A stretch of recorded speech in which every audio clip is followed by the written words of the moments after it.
What would you do if you had nothing left but $2 silver and the clothes on your back? What if the only thing you could afford was a place no one else wanted, a place whispered to be cursed, a place the town itself had turned its back on for 30 years? For 19-year-old Anna Whitaker, this wasn't a question. It was the sharp-edged reality of a Tuesday afternoon in Dillon, Montana. She spent her last $2 on the deed to a condemned stone chapel, a building that stood like a gray tooth on a hill nobody dared to climb. But the truth waiting inside those locked doors, buried under decades of dust and fear, was a secret that would not only change her life but rewrite the very history of the town that had cast her out. Settle in and stay close, and let us know in the comments where you're watching from, as we unfold the story of the girl who bought a curse and found a legacy. Anna Whitaker arrived in Dillon with the dust of a failed life clinging to the hem of her worn wool skirt. The fever had taken her mother in the spring and her father by the first frost, leaving behind nothing but a foreclosed farm and a silence so vast it felt like its own geography. She had walked the last 20 miles, her father's worn satchel holding her only other dress, a tin cup, and a Bible whose leather cover was cracked like dry river mud. At 19, she possessed the quiet, weathered stillness of someone much older, her eyes the color of a winter sky, accustomed to looking at distant horizons and expecting little from them. Dillon was just a place to pass through, another town where she would try to find work as a laundress or a kitchen hand, earning just enough to eat before moving on. But Dillon had other plans. The notice was tacked to the board outside the land office, stark against the sun-bleached wood. For sale. 1 parcel. St. Jude's Chapel. Condemned. Sold as is. $2. The price was an insult. A piece of public theater meant to finalize the town's long divorce from the building on the hill. She heard the men laughing about it as she stood there, their voices carrying from the saloon next door. "Vance is finally getting rid of that old ghost trap," one said.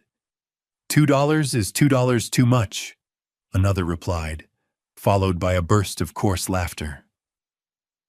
Anna felt a strange pull, a kinship with the unwanted building. She too was sold as is. She too was a place haunted by things others couldn't see. She remembered her father's voice, a low rumble on their last evening together. "Don't let them decide what you're worth, Anna. Your foundation is your own." He'd been talking about character, about the invisible architecture of a person's soul.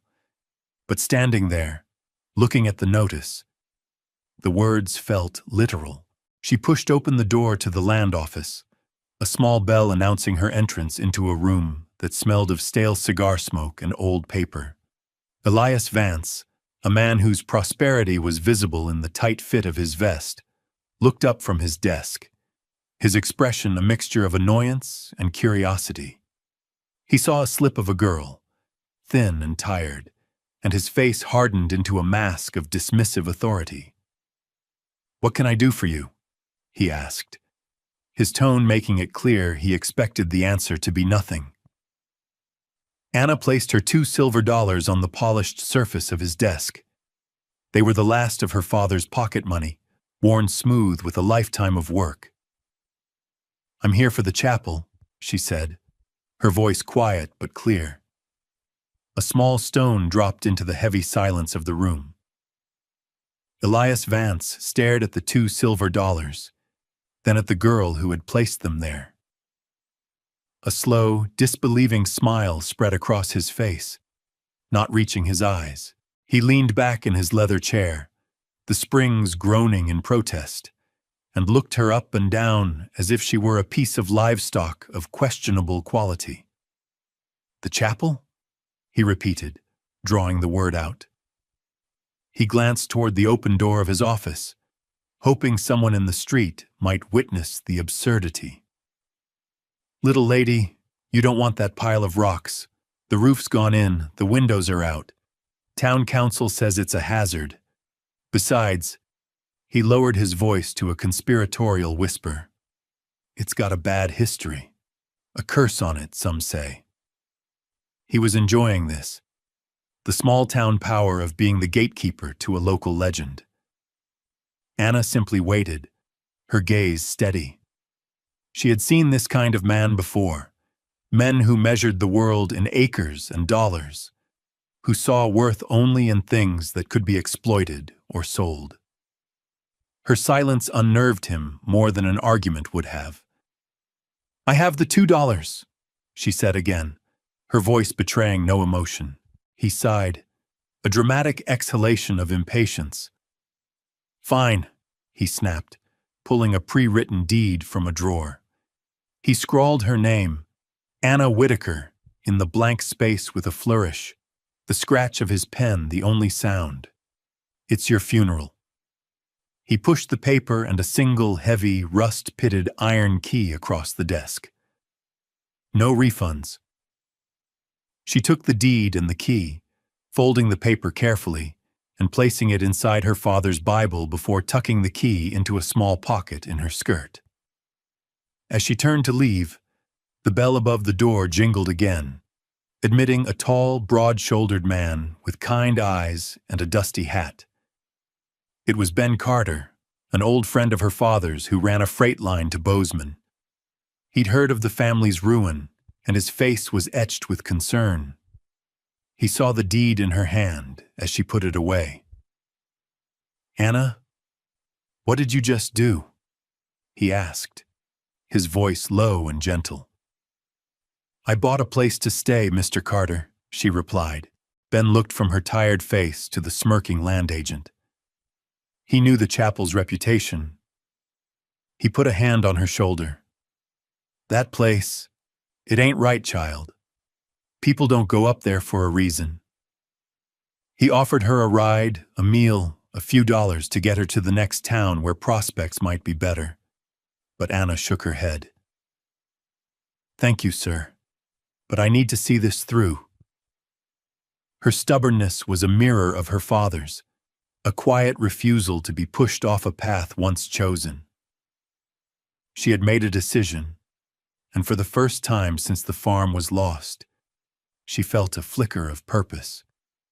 It was a foolish purpose, perhaps, but it was hers. She had traded her last $2 not for a pile of stones, but for a piece of ground to stand on. What was the secret hidden within that cursed chapel? Why had the whole town abandoned it with such fear? And what could a homeless girl with nothing but a key and a Bible possibly do to change its story? Let us know what you think in the comments below. And don't forget to subscribe for more stories of forgotten places and the people who bring them back to life. As Anna left the land office, the weight of the iron key in her pocket felt less like a burden and more like a beginning. The whispers followed Anna as she walked through Dillon's main street.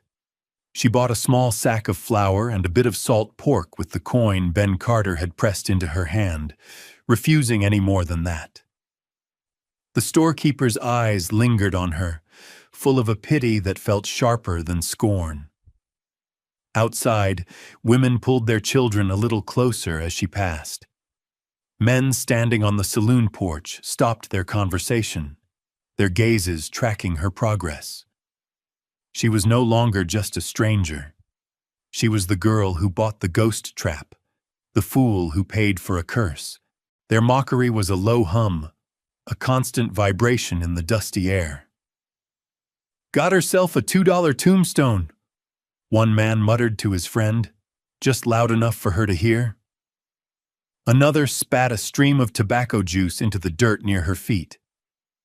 "She'll be running back down that hill by nightfall, screaming her head off." Anna kept her chin up, her eyes fixed on the point where the road began its ascent toward the ridge where the chapel stood. Their words were just noise, no different from the wind that blew dust into her face. She had heard worse, and from people who were supposed to love her. The silence of her empty farmhouse had been far crueler than the jeers of strangers.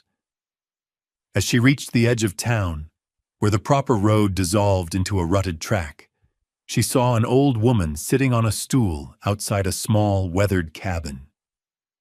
She was Crow, her face a beautiful map of wrinkles, her white hair in 2 long braids. She was mending a blanket, her fingers moving with a slow, deliberate grace. The townspeople gave her a wide berth, treating her with a mixture of fear and grudging respect. As Anna drew level, the old woman looked up, her dark eyes seeming to see right through to the core of Anna's grief and determination. She didn't speak for a long moment, simply watching. Then, in a voice as dry and soft as rustling leaves, she said a single, cryptic sentence. "Some walls are built to keep things out." She paused, pulling a thread tight with her teeth. "Others are built to keep things in." Anna stopped, thrown by the strange pronouncement. She looked from the woman's knowing face toward the silhouette of the chapel on the hill. She didn't understand, but she felt the weight of the words settle upon her. It was not a warning, not exactly. It felt more like a key, though to a lock she hadn't yet found. She nodded her thanks, a small, respectful dip of her head, and the old woman returned to her sewing as if the exchange had never happened. The final confrontation of the day came as she started up the track. Elias Vance rode up on a fine black horse, reining it in to block her path. He looked down at her from his elevated position, the very picture of condescending power. "Last chance, girl," he said, his voice slick with false concern. "I'll give you your $2 back. Call it a lesson learned. No need to spend a night up there with the bats and the memories." He wanted her to fail, and he wanted to be there to see it. His offer wasn't kindness. It was a final twist of the knife, a way to underscore her foolishness. "I have the deed," Anna said, her hand instinctively going to the Bible in her satchel. "It's mine now." Vance laughed, a short, ugly sound. "It's a pile of rubble, and it's earned its reputation. 30 years since anyone's held a service there.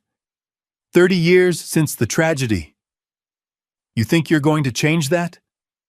He shook his head, a pantomime of pity. "You're not a pioneer, Missy. You're just a ghost, haunting a graveyard you haven't died in yet." He spurred his horse, showering her worn boots in a spray of dirt as he rode away. Anna stood there for a moment, the dust settling around her. His words stung, but they also clarified something. He wasn't just mocking her. He was afraid of something. He and the rest of the town were afraid of that building. And as she turned to face the climb, she wondered what memory was so powerful it could hold an entire town hostage for 3 decades. The journey to the chapel was a climb in every sense. The track was steep and overgrown, littered with loose stones that shifted underfoot. The sun was hot on her back, and the small sack of provisions felt heavier with every step. The sounds of the town faded behind her, replaced by the buzz of insects and the rustle of the wind through the tall, dry grass. Nature was reclaiming this hill, slowly erasing the path that men had made. As she climbed, the chapel itself seemed to shift in and out of view, a stone mirage against the vast Montana sky. One moment it was a solid, defiant shape. The next it was a broken ruin, barely distinguishable from the rocky outcrops around it. The air grew cooler, thinner. There was a stillness up here, a sense of isolation that was both daunting and peaceful. She felt as if she were walking out of the world of men and into a different kind of territory, one governed by older, quieter laws. She was leaving the town of whispers and entering the land of silence. Finally, she crested the last rise and stood before it. St. Jude's Chapel. It was smaller than she had imagined, a simple rectangular building of rough-hewn granite, weathered to a mottled gray and green with lichen. It wasn't grand, but it was solid. The stones were massive, expertly fitted, a testament to the hard labor that had raised them. But Elias Vance had been right about the decay. The slate roof had a gaping hole in its center, like a wound open to the sky. The door hung drunkenly on one hinge, and the arched windows were dark, vacant eyes, their glass long gone. A few stubborn rose bushes, gone wild and thorny, clawed at the foundation. It looked less like a house of God and more like a forgotten tomb. A wave of disappointment washed over her. It was just a ruin. A cold, empty, useless ruin. The town hadn't been lying. She had spent her last $2 on a pile of rocks. She sank down onto a flat stone a few yards from the door, the satchel sliding from her shoulder. The weight of her exhaustion, her grief, and her foolishness pressed down on her. As dusk began to bleed purple and orange across the horizon, a movement at the edge of her vision caught her eye. A dog, a scruffy, bone-thin creature with one ear permanently cocked, watched her from a distance. It was a stray, an outcast like herself, its ribs showing through its matted coat. It didn't bark or approach, just stood there, a silent observer. Anna reached into her sack, broke off a small piece of the salt pork, and tossed it onto the ground between them. The dog crept forward, snatched the offering, and retreated to its spot to devour it. An unspoken pact was made. That evening, Anna didn't go inside. The darkness in the chapel was absolute, and she was not ready to face it. Instead, she found a sheltered spot against the leeward wall, out of the wind. She wrapped herself in her thin blanket, using her satchel as a pillow. The dog, after some hesitation, came and curled up a few feet away, a small, warm presence in the vast, cool night. She lay there, listening to the sounds of the aging building, the groan of old timbers, the whistle of wind through the empty windows, the skittering of some small creature in the walls. It didn't sound like a haunted place. It sounded like a lonely one. It sounded like her. She slept, not near the chapel, but with it. The cold stone at her back a comfort, a solid thing in a world that had become unstable. The first night passed, not in terror, but in a deep and profound quiet. The next morning, Anna awoke stiff and cold, but rested.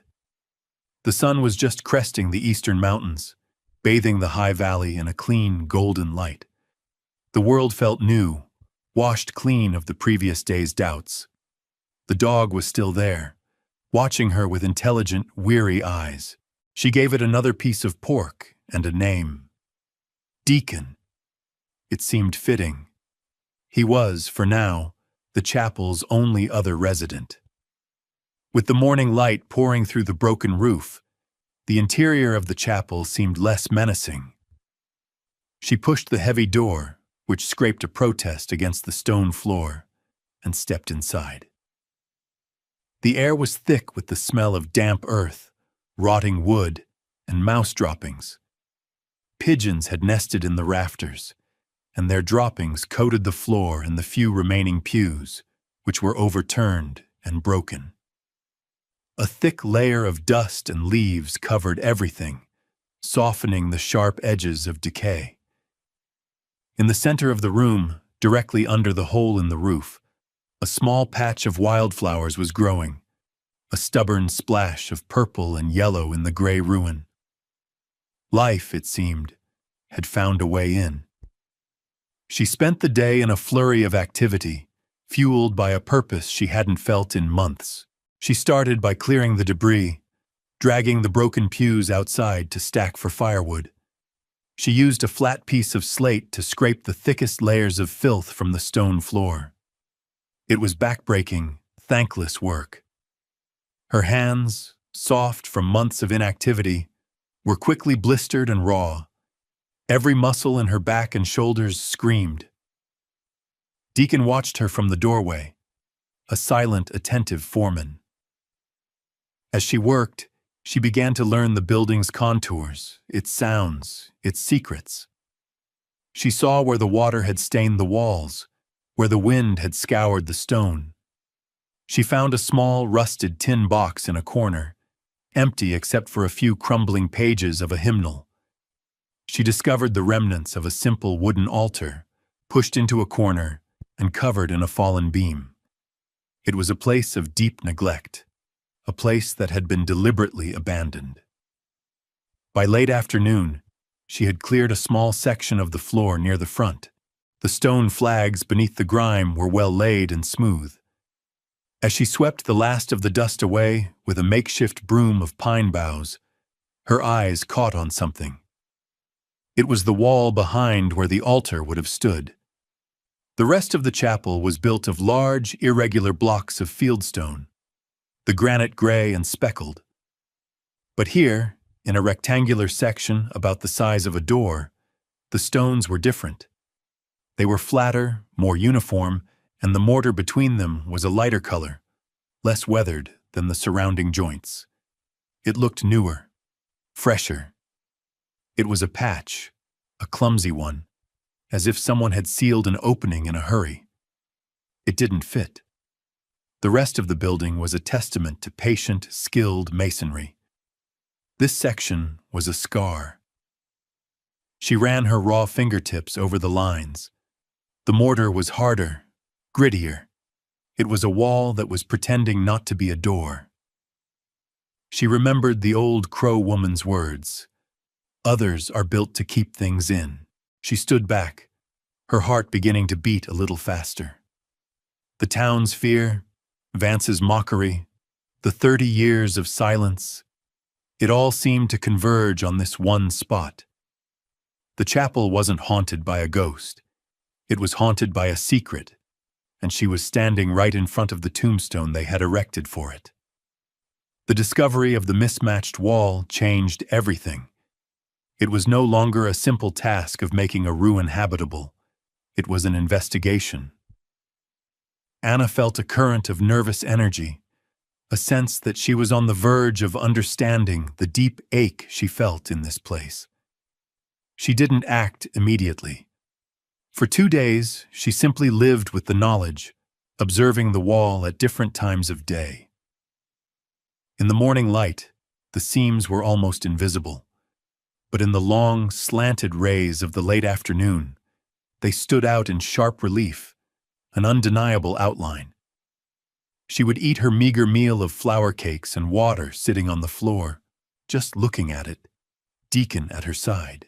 The dog seemed to sense the change in her, the shift from weary survival to focused intent.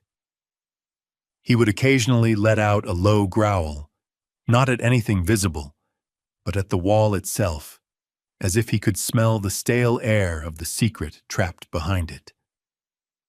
Her father had been a farmer, but he was also a builder in his own right, mending his own fences, barn, and house with a patient hand.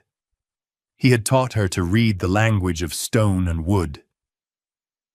"Things tell you their story if you're quiet enough to listen," he used to say. This wall was telling her a story of haste and concealment. On the 3rd day, she began to work. She needed tools. Rummaging through a small, collapsed lean-to behind the chapel, she found a rusted pry bar and a heavy mallet with a cracked handle. They were pitiful implements, but they were something. She started at the top of the outline, trying to find purchase in the mortar seam. At first, her efforts were fruitless. The mortar was stubborn, and the pry bar skittered uselessly off the stone. Her arms ached, and the blisters on her hands broke, stinging with sweat and grime. Doubt began to creep in. Maybe she was wrong. Maybe it was just a repair, a meaningless anomaly. She could be wasting her precious energy on a fantasy, chasing a ghost that wasn't there. She looked around the empty, broken space. What else was there to do? She could clean and patch and shiver through the winter, but to what end? This wall was the heart of the place. It was the question the chapel was asking, and she felt a deep, resonant need to find the answer. She changed her approach. Instead of trying to force the stones, she began to chip away at the mortar itself, using the sharp edge of the pry bar and tapping it with the mallet. It was slow, painstaking work. Tap, tap, tap, a small puff of dust. Tap, tap, tap. A tiny crumb of mortar falling to the floor. Hours passed. The sun moved across the sky, its beams tracking her slow progress across the wall. Deacon slept in a patch of sun, then moved to the shade, a silent, steadfast companion to her labor. With each small chip of mortar she removed, she felt she was chipping away at the town's lie. She was not just breaking down a wall, she was dismantling a silence that had lasted for 30 years. The physical effort was immense, but it was also cleansing. She poured her grief for her parents, her anger at her homelessness, and her frustration with the mocking town into every strike of the mallet. The rhythm of the work became a kind of prayer. Chip away the old. Make way for the new. Reveal what is hidden. By dusk, her hands were bleeding and her body trembled with exhaustion, but she had managed to loosen a single stone near the top corner. It was just enough. She wedged the pry bar deep into the gap and put her entire weight on it. For a moment, nothing happened. Then, with a deep, grating groan, the stone shifted. A sliver of darkness appeared, a puff of stale, cold air smelling of dust and time and something else. Something faintly metallic and organic like old leather puffed out into her face. It was the chapel's first exhaled breath in 3 decades. She worked the stone back and forth, widening the gap until she could pull it free. It was heavy, and she stumbled back with it, a cloud of mortar dust filling the air. She peered into the black opening. It was not a solid wall behind it. It was a space, a room, a sealed vestry. The Crow Woman had been right. This wall wasn't built to keep the weather out. It was built to keep a memory in, and she had just created the first crack in its prison. The opening was too small to see much, a black rectangle in the fading light. Anna's heart hammered against her ribs, a frantic bird in a cage. She knew she could not stop now. Working with renewed, feverish energy, she attacked the next stone, then the one after that. The mortar, having lost its keystone, gave way more easily. Stone by heavy stone, she dismantled the wall, her breath coming in ragged gasps. The pile of granite blocks grew on the floor beside her as the opening widened. The air flowing out of the hidden room was cold and still, a pocket of time untouched by the seasons that had weathered the rest of the chapel. Finally, the opening was large enough for her to slip through.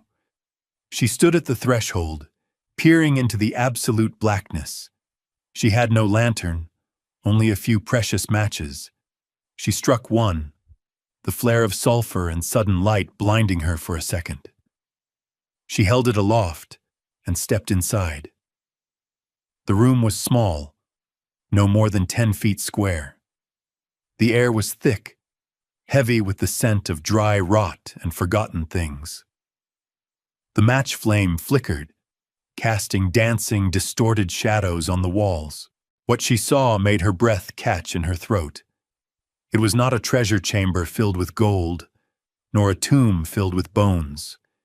It was something far stranger, far sadder. It was a room frozen in time. Along one wall were stacked dozens of wooden crates. their stenciled labels still faintly visible. Flour, sugar, beans, lard. On another wall hung men's work coats, women's shawls, and even a few small children's jackets, all covered in a thick shroud of gray dust. A small table stood in the center of the room. On it sat a heavy, leather-bound ledger, closed.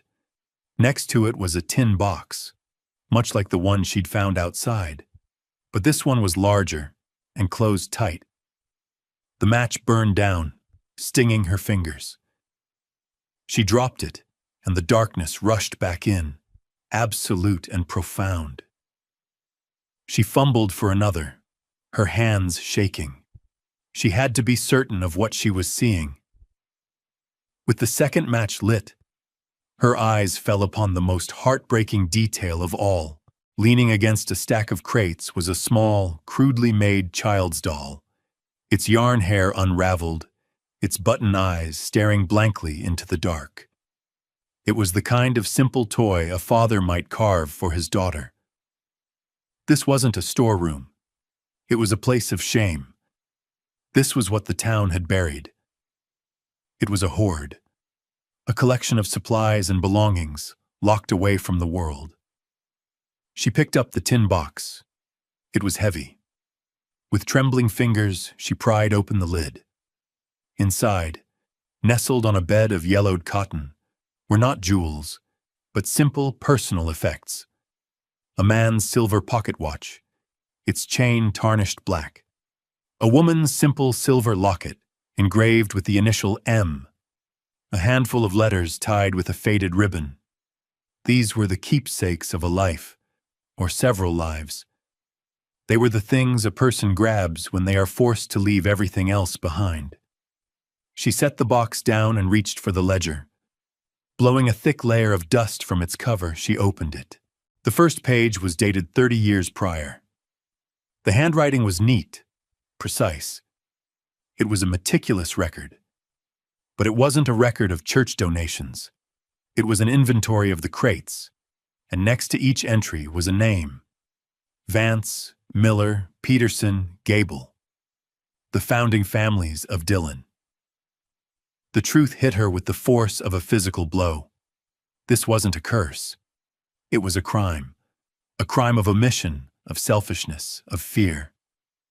A story began to form in her mind, a terrible story of a hard winter, of a new family or a group of prospectors arriving, desperate, and of a town that chose to lock its plenty away rather than share it.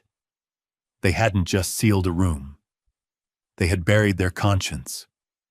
The first snow of the season came that night, not as a gentle dusting, but as a sudden, violent blizzard that descended from the mountains without warning. The wind howled around the chapel, a shrieking, mournful sound that seemed to pour through the empty windows and the hole in the roof. Snow swirled inside, piling in pale drifts against the walls. Anna, huddled in the newly opened vestry, felt the temperature plummet. The small, sealed room offered some protection from the wind, but the cold was a physical entity, a predator seeping through the stone.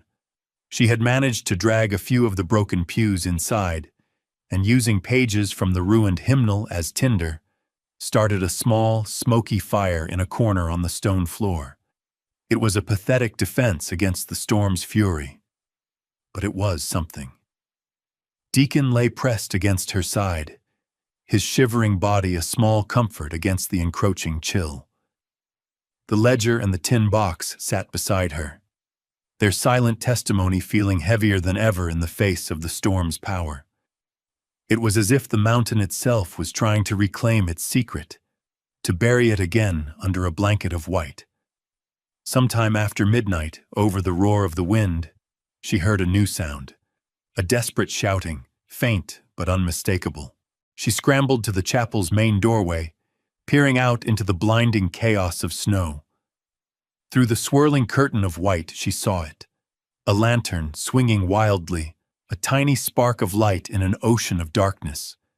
The shouting grew louder. "Help! Please! Is anyone there?" Anna grabbed the pry bar, her only weapon and tool, and pushed her way out into the storm.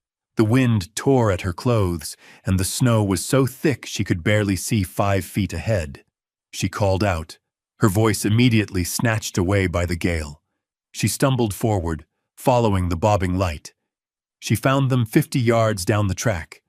A man, a woman, and a small child, huddled against the side of an overturned wagon, one of its wheels shattered. They were the Callahans, a young family trying to get to a new homestead before winter set in for good. They were soaked, freezing, and terrified. Mr. Callahan was trying to shield his wife and their little girl, who couldn't be more than 5, but they were losing the battle against the cold. "Come with me," Anna yelled over the wind. "There's shelter." She led them, half carrying the little girl, back toward the chapel. When they stumbled inside, their faces were masks of shock and disbelief. To them, the broken-down chapel with its meager fire must have looked like a palace. Mrs. Callahan began to cry with relief, clutching her daughter, Lily, close. Anna gave them her own thin blanket and the last of her flour to make a warm gruel over the fire. As the family huddled together, their shivering slowly subsiding, Mr. Callahan explained how they had been caught unawares, how the wagon wheel had snapped on a hidden rock, leaving them stranded. "We saw the stone walls through the snow," he said, his voice thick with gratitude. "We thought we were done for. We thought this place was abandoned." Anna looked at the family, then at the sealed crates of supplies in the vestry. The irony was so thick it was suffocating. 30 years ago, another group of people, perhaps just like this one, had faced a crisis on this very hill. But then, the doors had remained locked. The town had hoarded its resources, protecting its own comfort at the cost of strangers' lives.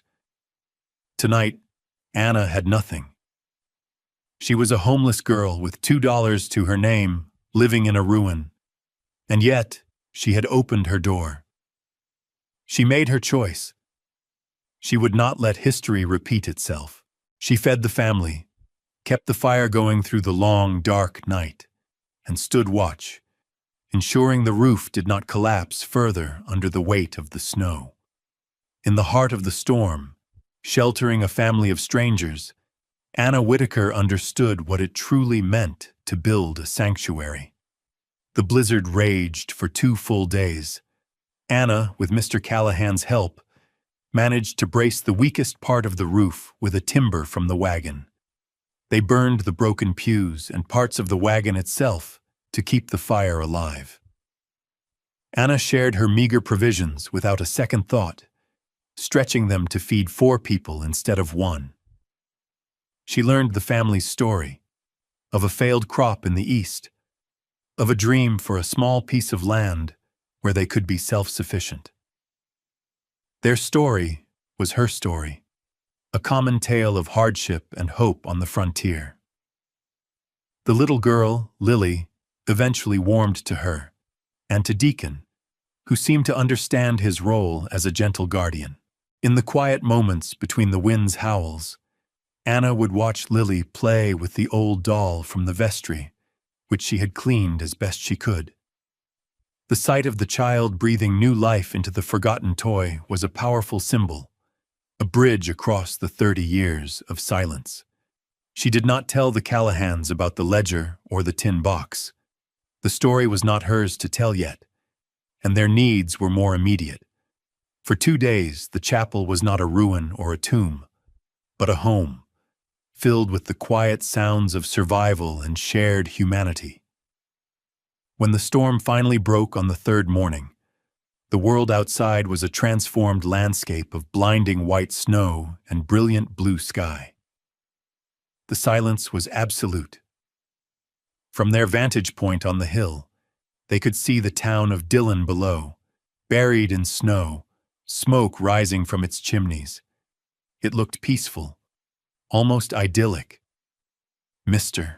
Callahan, an able carpenter, was already planning how to build a sledge from the wagon's remains to get his family down to the town. Later that day, a group of riders was spotted making its way slowly up the hill. It was a search party from Dillon, led by Elias Vance and the town sheriff.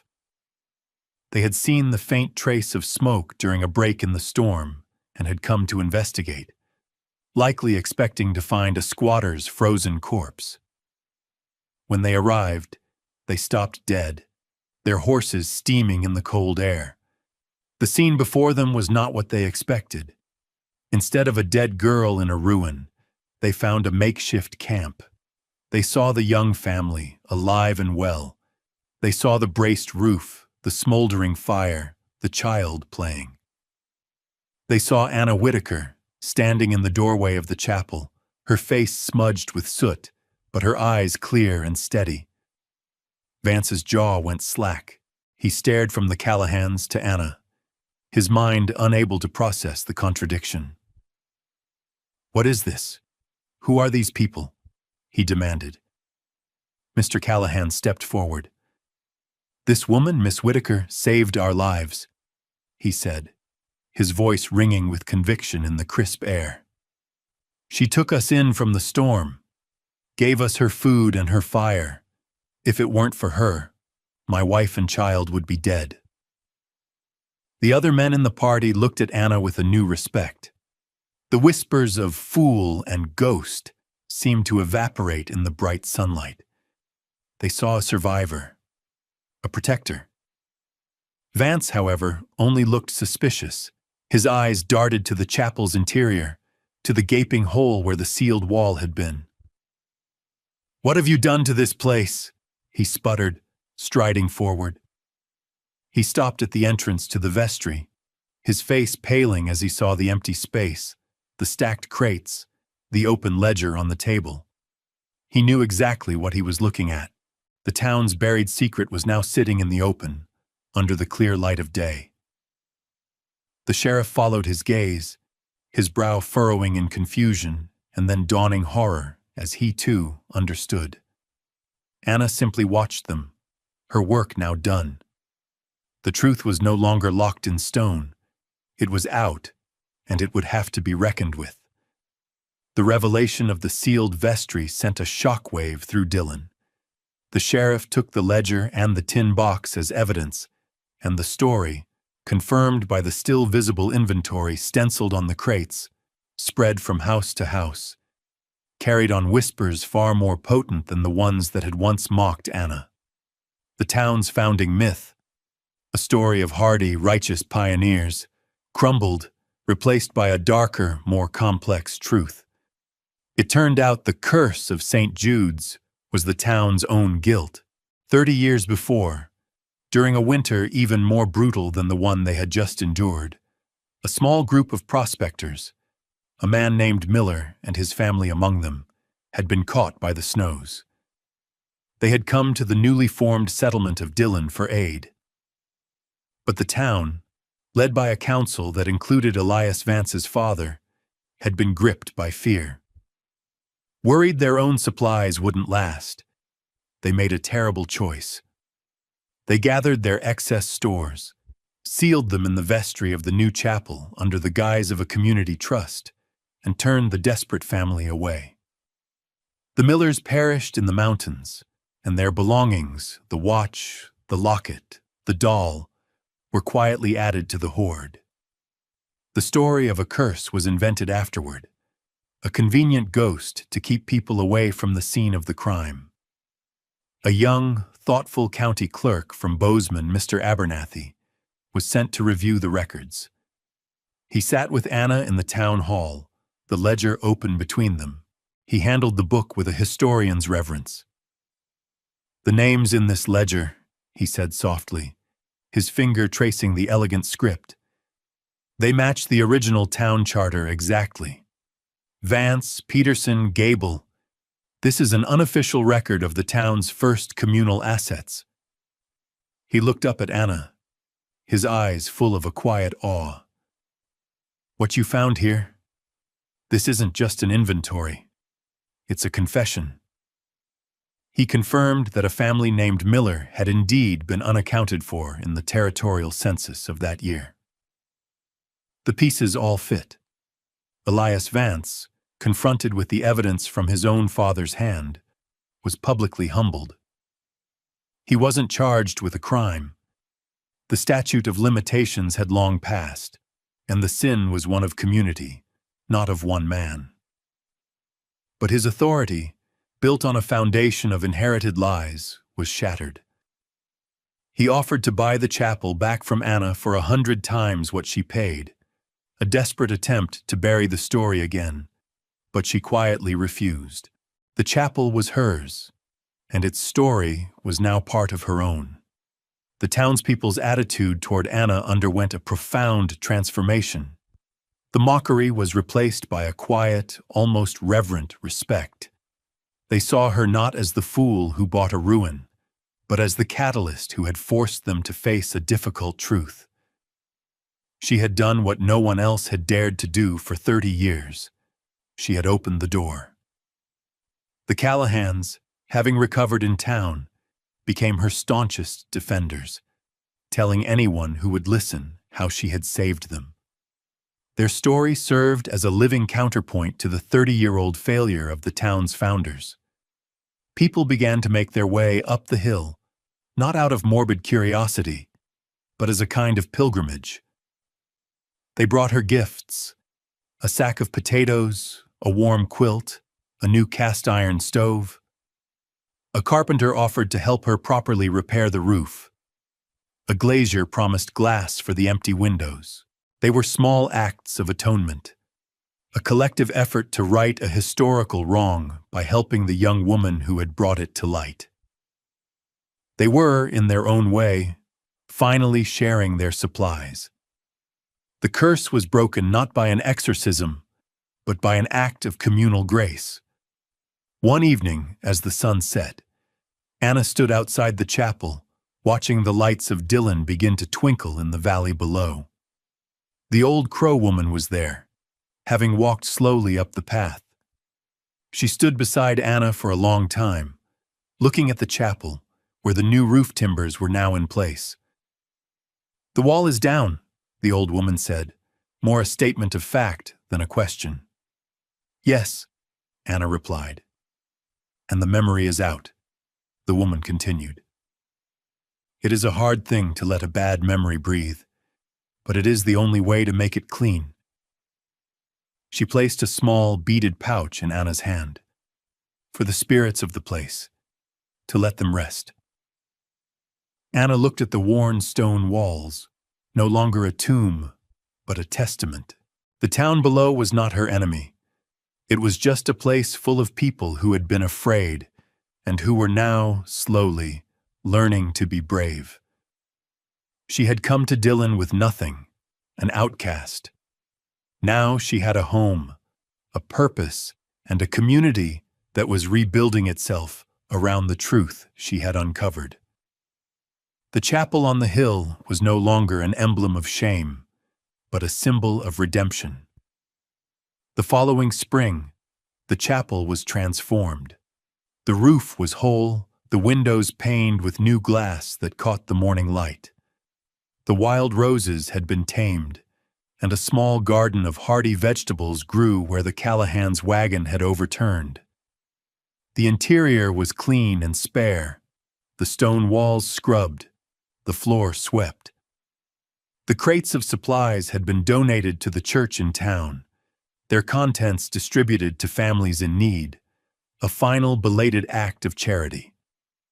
The ledger and the items from the tin box were given to the Montana Historical Society, ensuring the full story would be remembered, not buried. The chapel itself, however, remained Anna's. It was her home. She had been offered money, jobs, a place in town, but she chose to stay on the hill, living a quiet life, with Deacon as her constant companion. Travelers on the road to Bozeman would sometimes stop, having heard the story, and she would offer them a cup of water or a place to rest in the shade. The chapel had become what it was always meant to be, a sanctuary. One evening at golden hour, Ben Carter made the trip up the hill, bringing a young mare as a gift. He found Anna sitting on the stone step, watching the sun dip behind the mountains, painting the sky in hues of rose and gold. The air was sweet with the scent of pine and damp earth. Deacon lay at her feet, his head on his paws, content. "It's a different place now," Ben said, his voice filled with warmth. "You've done a good thing here, Anna. A hard thing, but a good thing." He looked at the solid little building, at the quiet strength in the young woman before him. "What will you do with it? Will you make it a church again?" Anna looked out over the valley, at the vast, indifferent beauty of the land that had taken so much from her, and had, in the end, given her a home. A profound peace had settled in her heart, the kind of peace that comes only after a great struggle. She reached down and stroked Deacon's head, her calloused fingers gentle in his rough fur. "I don't know about it being a church," she said, her voice soft but sure, carrying the moral of her entire journey in its simple truth. "I didn't buy a building. I bought a chance to build a shelter." And in that quiet moment, she knew she finally had. Thank you for staying with us to the end of this incredible journey. This has been a story about the courage to face the past, reminding us that true worth is often found in the places and people the world has dismissed. If you were moved by Anna's story, please give this video a like and share your thoughts in the comments below. Don't forget to subscribe to our channel for more tales of hidden history and quiet triumphs. We'll see you next time. She was 19 years old, and she had just been told, in a lawyer's back office in Kansas City, that the only thing left to her in the world was a town that no longer appeared on any map. Elizabeth Fletcher had $4.60 in her coat pocket, a tin whistle her grandmother had given her, and a single folded deed to a place called Dry Creek. What nobody in that office knew, and what she herself would not understand for weeks, was that Dry Creek had been scraped off every map for a reason, and that reason was still waiting for her out there in the grass. Settle in with me, and tell me in the comments where you're watching from tonight, because this one takes its time. Elizabeth had been born in a 2-room house on the wrong end of a wheat town called Bell Run, the only child of a father who drove freight and a mother who took in mending, and both of them were gone before she was 12. Her father went first, thrown from a wagon on a bad grade outside Junction, and her mother followed the next winter, quietly, of a cough that no one in that country had the money to treat. After that, Elizabeth had been passed sideways rather than down, to her father's older sister Adele, a hard, tidy woman who ran a boarding house and considered the child a line in her ledger rather than a person in her care. Adele fed her, clothed her in altered dresses from departed lodgers, and set her to work at 8 years old scrubbing porches and turning mattresses. And she made it plain in 100 small ways that any softness spent on the girl was softness wasted. The person who saved Elizabeth from becoming small under that roof was her mother's mother, a woman named Hetty Fletcher who lived alone on a quarter section 3 hours east of Bell Run, and who came in by wagon once a month to collect her granddaughter for what she called visiting. Hetty was 71 when Elizabeth was 10, widowed twice, and she had run her own place since the second husband died of a horse kick in 1878. She taught Elizabeth what the boarding house never would. She taught her to read a plat map and a weather sky, to set a snare and dress a rabbit, to mix lye soap in a kettle and pour candles into tin molds, to sharpen a plain iron on an oil stone, to caulk a window with rag and tar, to shoe a patient horse and calm an impatient one, to keep a ledger in 2 columns so that no man could later claim she owed what she did not. She taught her, more than anything, to look at a broken thing long enough to see whether it was actually broken. Because most of what people threw away, Hetty said, had only been misunderstood. The tin whistle came from Hetty. It had belonged to Hetty's own brother, a boy named Wilford who had died at 16 of a fever in 1859, and Hetty had carried it in her apron pocket for more than 50 years and then pressed it into Elizabeth's palm the winter she turned 15. It was a plain thing, 3.5 inches of hammered tin, dull silver at the mouthpiece where lips had worn the finish, 6 holes, a small dent under the second hole where Wilford had dropped it once on a stone. Hetty said only, "This played for a boy who never got old, and now it will play for a girl who is going to." Elizabeth kept it in the inside pocket of her coat from that day forward, closer to her ribs than to her hand. Hetty died the spring Elizabeth turned 17, of nothing in particular and everything at once, the way patient old women sometimes do, and the quarter section was sold at once by cousins Elizabeth had never met to satisfy debts Elizabeth had never heard of. She was given a mourning brooch she did not want and told, politely, that there was nothing else. She went back to Adele's boarding house and to the mattresses and the porches, and she worked those 2 years the way Hetty had taught her to work, which was to say fully and without complaint. And she saved every coin she was allowed to keep. Not many, because Adele took most of them for what she called room and board and general upkeep. Until by the summer she was 19, she had exactly $4.60 rolled in a strip of chambray inside the bottom of her sewing basket, along with the whistle and a small photograph of her mother at 18, and a folded page of Hetty's handwriting that listed the 12 knots she considered a woman ought to know. She did not know, in those 2 years, that anyone else in the world was thinking about her at all. She did not know that a letter had been mailed from a lawyer's office in Kansas City to Bell Run in the spring, addressed to her by name, and that Adele had signed for it and put it in the top drawer of the sideboard and left it there, unopened, for 11 weeks, because Adele had already decided that whatever it contained would be either nothing or trouble. Elizabeth found it on a Tuesday in July when she was sent to fetch a napkin ring, and she read it standing at the sideboard with the drawer still open. And she understood before she reached the second paragraph that a great-uncle she had never met, a man named Josiah Fletcher, who had once been her grandfather's younger brother, had died in a rooming house in St. Joseph and had left to her his only traceable blood, the entire remaining title of an unincorporated settlement in the western grass country called Dry Creek. A place, the lawyer wrote, that the county had ceased to acknowledge in the year 1889 and that no current map showed, but to which the deed, filed in the state archive, still legally attached.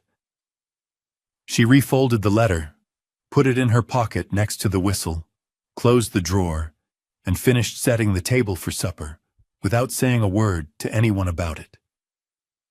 That was how Hetty would have done it.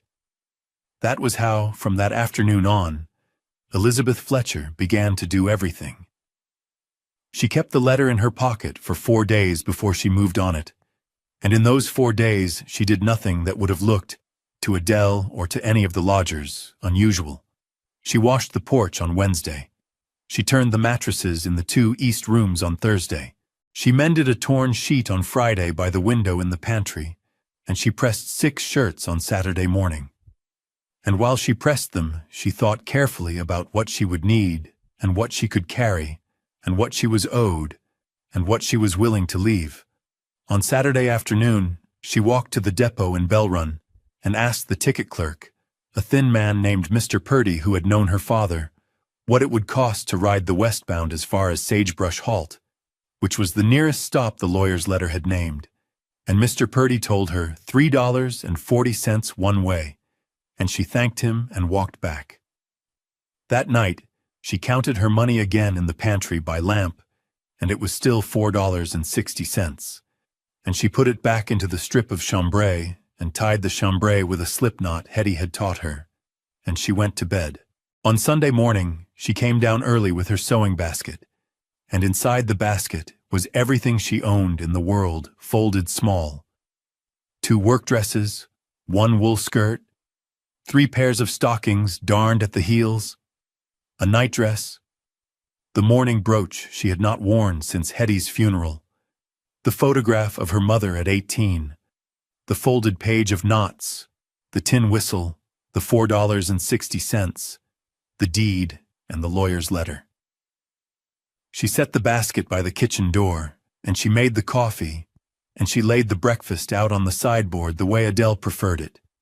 Plates warmed, butter turned, salt fresh in the cellars. Then she went into the parlor where Adele was reading the church paper, and she said plainly that she was leaving on the noon train, and that she had a place to go, and that she would not be back. Adele did not look up for a long moment, and when she did, she said only that Elizabeth was a fool if she thought any man in Kansas City had left her anything worth the fare, and that the door would not be held open, and Elizabeth said she did not require it to be. Adele told her she owed for the last 2 weeks' upkeep, and Elizabeth counted out 60 cents onto the small table beside the reading lamp, which was what she calculated the 2 weeks came to at the rate Adele had always named. And she picked up the sewing basket, and she walked out the front door and down the porch steps and along the road toward the depot without turning around. She was 19 years old. She had $4 in her pocket and a whistle in her coat and a deed to a town that did not exist. And she did not cry. And she did not look back at the boarding house. And she did not slow her step until she reached the platform, where Mr. Purdy tipped his hat and sold her the ticket, and told her quietly that her father had been a decent man and that he was glad to see her going somewhere. She thanked him. She sat on the bench with the basket on her lap, and she waited 2 hours and 11 minutes for the train. And in that time she opened the basket only once, to touch the whistle with the pad of her thumb, and to close the lid again, and to fold her hands over it. The train came in at 12 minutes past noon, and she boarded a second-class car near the middle and took a seat by the window on the north side, because Hetty had once told her that if you were riding west in summer, you sat on the north side to keep the sun off your face and the dust from settling in your lap. The car smelled of pipe smoke and old varnish and the sweet oil the porters used on the seat brackets, and Elizabeth set the basket at her feet and pressed her ankles against it and watched Bell Run slide backward past the window. The water tower, the grain elevator, the 2-room house on Sumner Street where she had been born, the small white church, the road that ran east toward what had been Hetty's quarter section and was now someone else's alfalfa. She did not look for long. After the town, the wheat began, and after the wheat, the pasture, and after the pasture, a low country of yellowing grass that seemed to have no end and to be attached to no particular place, and she watched it for hours without tiring of it, and she ate a piece of bread from the basket at 4 in the afternoon, and a second piece at 7, and she drank from the tin cup the porter filled for her twice, and she did not speak to anyone. The train ran through the night with the windows down, and the summer wind smelling of dry sage and warm iron, and she slept sitting up with her cheek against the wooden frame and her hand inside her coat pocket around the whistle. And she woke twice, once at a coaling stop, where lanterns swung along the platform and men shouted numbers, and once when a woman across the aisle began to weep quietly into a folded handkerchief, for reasons Elizabeth did not ask about. By dawn, the country outside the window had gone from grass to short grass, and from short grass to something drier and lower and more open, with the horizon pulled so far back it looked bent, and the first pale hills to the west rose out of it like the shoulders of animals lying down. She reached Sagebrush Halt at 10:15 on Monday morning, and she stepped down onto a plank platform in front of a single unpainted building, and the wind was already moving hard across the flat, and she stood a moment with the basket in her hand, and understood, without being told, that from here on she would be walking. The station master, an old man with a sun-cracked neck named Mr. Ainsley, looked her over once and asked where she was headed, and she said Dry Creek. And he was quiet for a long moment before he said that Dry Creek was 14 miles north by the old freight cut, and that nobody had asked him about it in 7 years. She thanked him. She asked if there was water on the road, and he said there was a windmill at the 6-mile mark that still pulled, and she thanked him again. And she filled the small canteen from her basket at the pump behind the depot, and she started walking north into the wind with the sun climbing behind her right shoulder and the grass moving in long, pale waves on either side of the wagon track. And she did not stop for the first 3 hours except to shift the basket from one hand to the other. She reached the windmill at a little after 2 in the afternoon, and the blades were turning in a slow, uneven groan, and a rusted tin trough beneath the pipe held perhaps 2 inches of clean water, still moving in the wind. And she drank from her cupped hand and refilled the canteen and rested for a quarter of an hour in the strip of shade thrown by the tower. Then she walked on, and the country climbed by inches without seeming to climb at all, and by 5 o'clock she saw the first sign of Dry Creek, which was a leaning post with the bleached remains of a signboard nailed to it and no letters left. Beyond the post, the wagon track dipped into a shallow draw, and in the draw she saw the town. 9 standing buildings and the bones of 3 others, laid along a single street, perhaps 200 paces long, with a dry watercourse running behind them from northwest to southeast, and cottonwoods along the watercourse still living, and a broken windmill at the far end pointing north-northwest with 2 blades gone. She walked down into it slowly.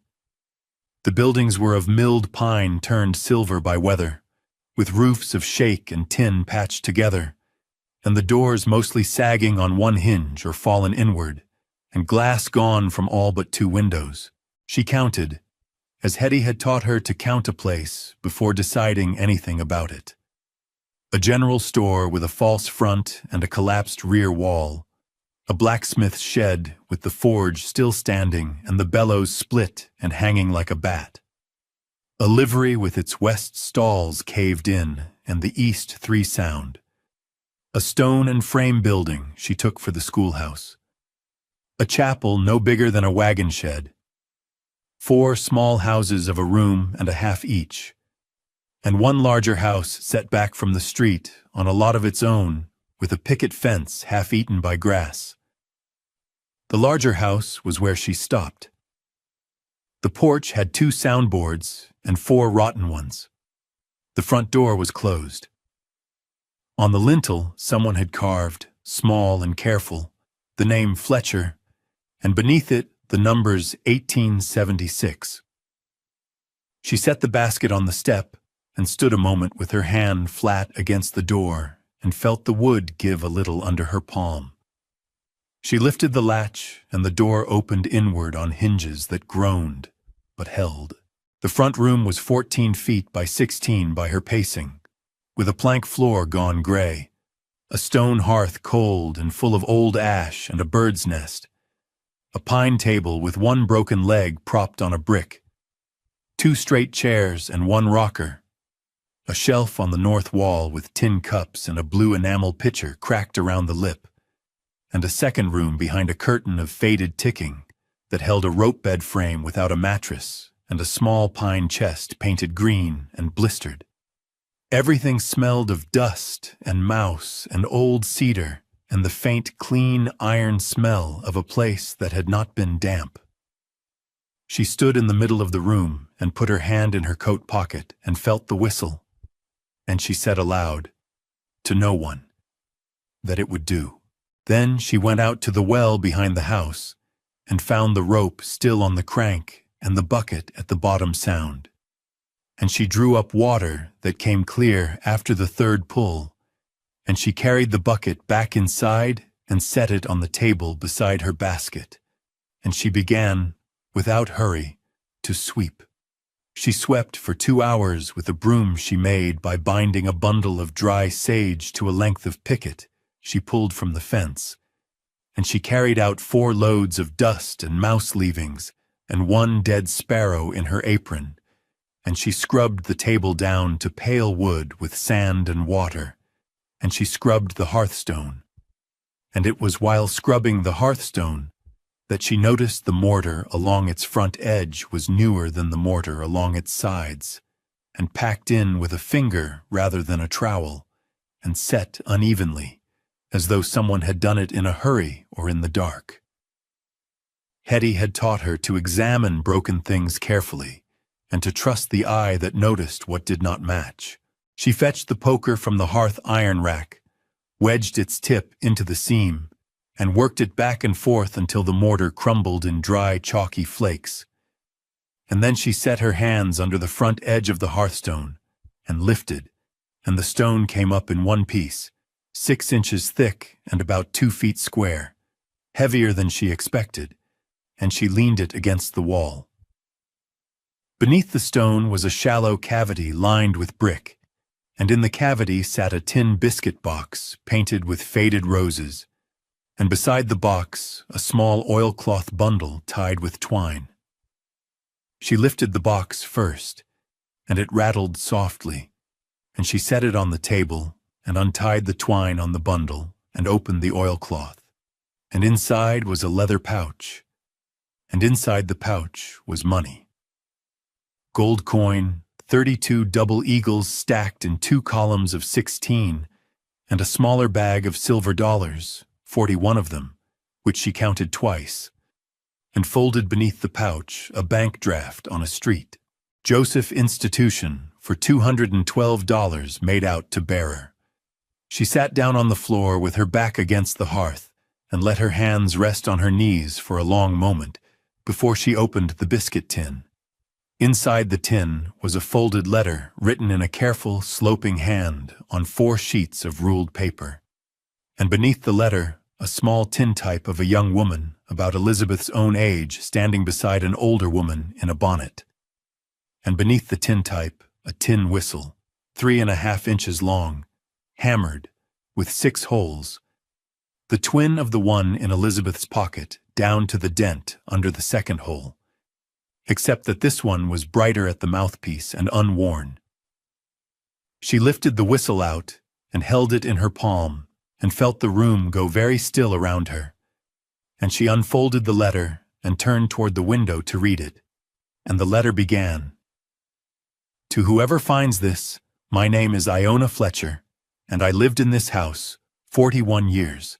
She read the letter through once without moving, and then she read it again aloud in a low voice, as if the empty room deserved to hear it.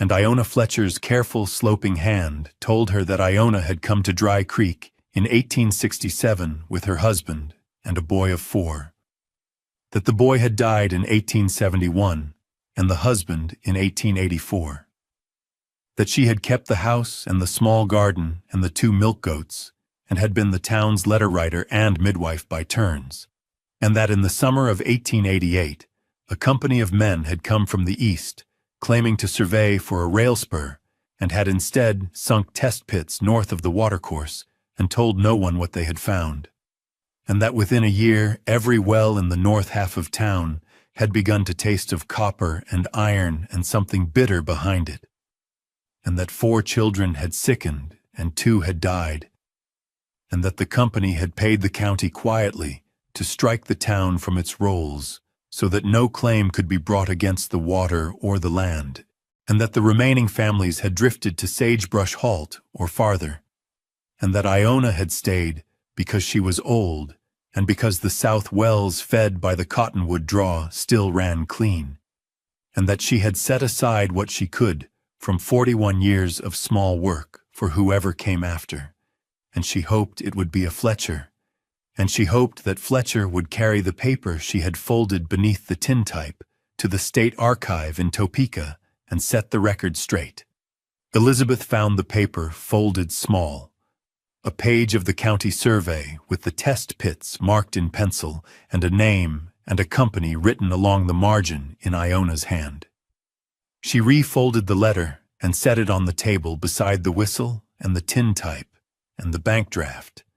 And then she stood up and went out to the porch and looked at the light on the grass and understood that she would not be leaving. She slept that first night on her folded coat on the plank floor with the whistle in her hand. In the morning, she began. She swept the second room and mended the bed frame with rope she braided from strips of an old grain sack she found in the livery. She patched the front window with oiled paper cut to size. She fixed the pine table's broken leg by planing a new one from a livery rail and pegging it in with a nail drawn from the porch and hammered straight on the hearthstone. On the fourth day, a man came down the wagon track on a bay horse and stopped at her gate and did not dismount until she came out. His name was Otis Rennert. He was 58, and he ran cattle on the flat 6 miles east, and he had seen her smoke and had ridden over to see who was burning wood in Dry Creek. She told him her name and showed him the deed. He read it slowly. He said he had known Josiah Fletcher, that Josiah had been a fair man, and that if she meant to stay, he would send his boy over with a wagon of split cottonwood on Saturday. He did. The boy was Merritt Rennert, 16, quiet, and he stacked the wood along the north wall of the house without being asked, and helped her rehang the front door on its lower hinge before he rode back. On the following Tuesday, a wagon came from Sagebrush Halt, carrying Mrs. Delphia Ainsley, the station master's wife, 61, a small woman with hands red from lye, who had heard from her husband that a Fletcher girl had walked north into the wind and had decided to see for herself. She brought a sack of cornmeal, a crock of lard, 6 eggs packed in oats, a bolt of unbleached muslin, and a cast-iron spider for cooking on the hearth. She stayed the afternoon and showed Elizabeth how the south well ran and how to test the north wells with a copper coin left overnight. And she agreed with Iona's letter that the north water was still bad and would likely stay bad for a lifetime. Before she left, she wrote her name and the date on the inside of the pantry door in pencil, and told Elizabeth to do the same for every person who helped, so that the house would keep its own record. Elizabeth did. A week later, a freighter named Willem Boy, 44, Dutch by his father, hauling salt north to the reservation, stopped for water at the south well and stayed 2 days to help her raise the collapsed rear wall of the general store with a block and tackle he carried in his wagon, refusing pay and taking instead a jar of honey Mrs. Ainsley had left, and the promise of coffee whenever he passed. In the third week, a widow named Ruth Amberley, 39, who lived alone 8 miles west with a flock of 40 sheep, arrived on foot leading a nanny goat on a rope, and said the goat was surplus, and Elizabeth had the look of someone who could use milk, and she stayed to help re-chink the south wall of the house with clay from the watercourse and straw from the livery loft, and she came back every second Sunday after that with cheese and news. Elizabeth wrote to the State Archive in Topeka in the 4th week, enclosing a careful copy of Iona's marked survey and the names from the margin and a plain letter of her own, asking that the striking of Dry Creek from the county rolls in 1889 be examined, and she paid the postage from the silver dollars and kept the gold sealed in the biscuit tin beneath a floorboard. She pried and refit under the bed. By the end of the 2nd month, the front room had a scrubbed floor and a mended table and 2 chairs sound enough to sit in, and a rocker with new rockers cut from ash by Merritt Rennert on his father's shave horse, and a shelf where the blue enamel pitcher stood beside the tin cups with the crack turned to the wall.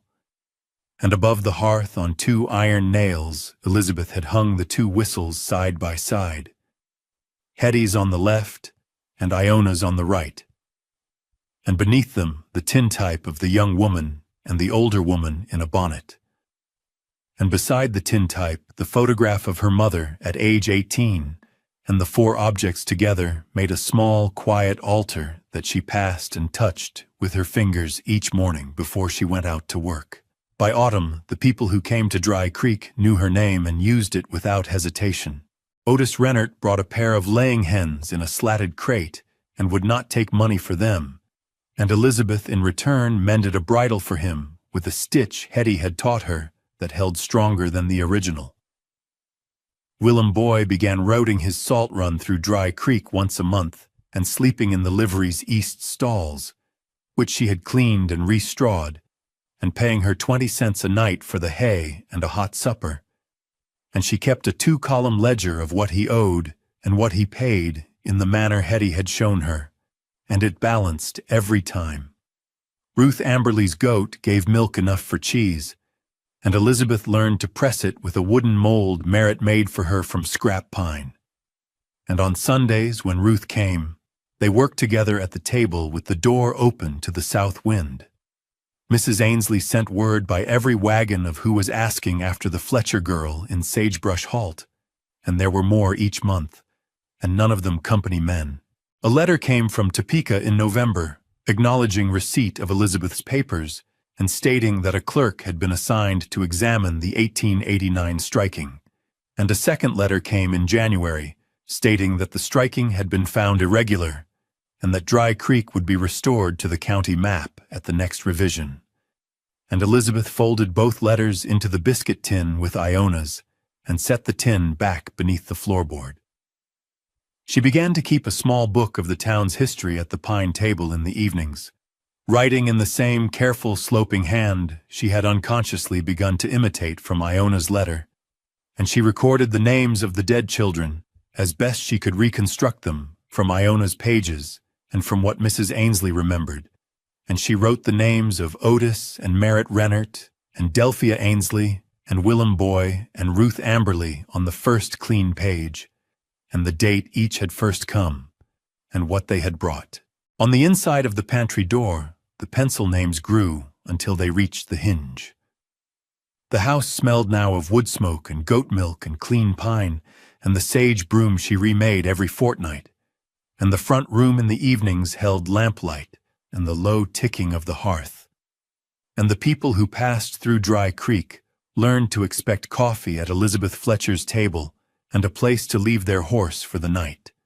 And they left small things in payment when they had them, and their thanks when they did not. And Elizabeth accepted both the same way, with a nod and her hand briefly on the corner of the table. On an evening in early spring, a year almost to the day since she had stepped down onto the plank platform at Sagebrush Halt, Elizabeth sat in the rocker Merritt had cut new rockers for and watched the lamplight move on the wall above the hearth. The wind was small that night, the kind Hetty had called a resting wind, and the cottonwoods along the watercourse were beginning to show the first pale fur of leaves. On the 2 iron nails above the hearth, the 2 whistles hung side by side. Hetty's on the left, with its worn silver mouthpiece and its dent under the second hole. Iona's on the right, still bright and unworn, and between and below them, the tintype of the young woman standing beside the older woman in the bonnet, and the photograph of Elizabeth's mother at 18, with her hand resting on the back of a chair. Elizabeth had passed those 4 things every morning of that year and touched them with her fingers before going out, and she did so again now, standing up from the rocker and laying the flat of her hand for a moment against each in turn. She thought, without wanting to, of the small table beside the reading lamp in Adele's parlor, and of the 60 cents counted out onto it, and of the cousins she had never met who had sold Hetty's quarter section for debts she had never heard of, and of the 11 weeks the lawyer's letter had lain unopened in the top drawer of the sideboard. She thought of these people without heat and without wishing them any particular harm. They had looked at her and seen a girl who could be used until she was used up, and they had been wrong, and their wrongness was not a thing that required an answer from her now. The answer was the house around her, and the ledger balanced in 2 columns on the shelf, and the pencil names on the pantry door that had reached the hinge and turned the corner and started down the jamb. She thought of Hetty, who had taught her to count a place before deciding anything about it, and to read a plat map, and to examine broken things carefully, and to trust the eye that noticed what did not match. She thought of Iona Fletcher, whom she had never seen, who had lived in this house 41 years and had set aside what she could from small work in the hope that a Fletcher would come, and who had folded a page of a county survey beneath a tintype so that the striking of a town from a map would not be the last word spoken about the water or the children. 2 women, she thought, who had loved someone they never got to see grow up, and who had between them made her. She sat back down in the rocker. On the pine table lay the small book of the town's history, open to the page she had been writing that evening, and beside it the tin cup of coffee she had poured for Willem Boy, who would be in from the Salt Road before midnight, and would sleep in the east stalls of the livery. From the yard came the soft complaint of Ruth Amberley's goat, and the settling of the 2 laying hens Otis Rennert had brought in the slatted crate. Somewhere out past the cottonwoods, a coyote spoke once and was answered. Elizabeth Fletcher was 19, and then she was 20. She had walked out of Bell Run with $4 in her pocket and a whistle in her coat and a deed to a town that did not exist, and she had spent the $4 on the ticket that carried her to it. It was the best $4 she ever spent. If this story sat with you the way Elizabeth's coffee sits with a traveler on the Salt Road, take a moment to subscribe to the channel and share it with someone who has been told that what they were left was nothing.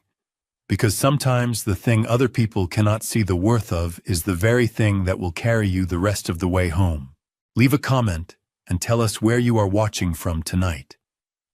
And while you are there, tell us this. Who is the Hetty or the Iona in your own life? The person who saw what you were capable of before you did. And what small thing of theirs do you still carry in your pocket? We will be reading. Settle in, and we will see you at the next fire.